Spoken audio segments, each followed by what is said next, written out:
Hello bachcho, let's read this question. The question says a device that converts energy of combustion of fuels like hydrogen and methane directly into electrical energy is known as, and the options are electrolytic cell, dynamo, nickel cadmium cell and fuel cell.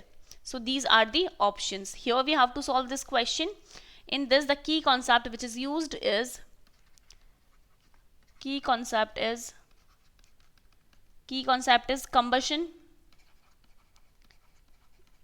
combustion and fuel cell.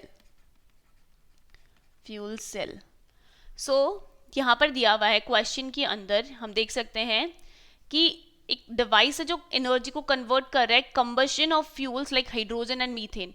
तो जो combustion reactions होती हैं हमारी, combustion reaction होती हैं वो redox type of reaction होती हैं. रेडॉक्स रिएक्शन मतलब ऑक्सीडेशन और रिडक्शन दोनों के दोनों उस रिएक्शन में होता है. यहाँ पर दिया हुआ है कि combustion of fuels like hydrogen and methane.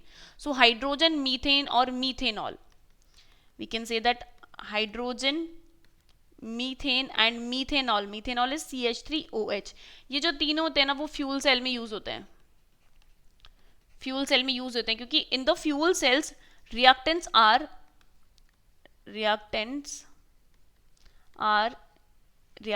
are continuously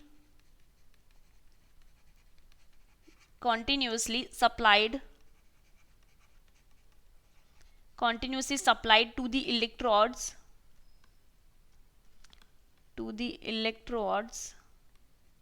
from the reservoir.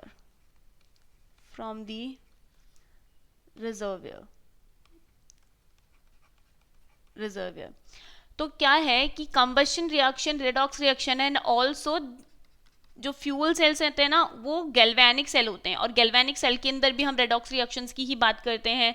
तो हम यहाँ लिख सकते हैं कि जो फ्यूल सेल हैं वो हमारे गैल्वेनिक सेल है. इनमें क्या होता है कि energy of combustion of fuels is directly converted into electrical energy. तो वो डायरेक्ट इलेक्ट्रिकल एनर्जी में कन्वर्ट होते हैं. तो यहाँ पर जो क्वेश्चन है कि a device that converts energy of combustion of fuels like hydrogen and methane directly into electrical energy is known as fuel cell. So fuel cell is given in option 4, hence 4 will be the correct choice for this question. Hope you understood it well. All the best and thank you.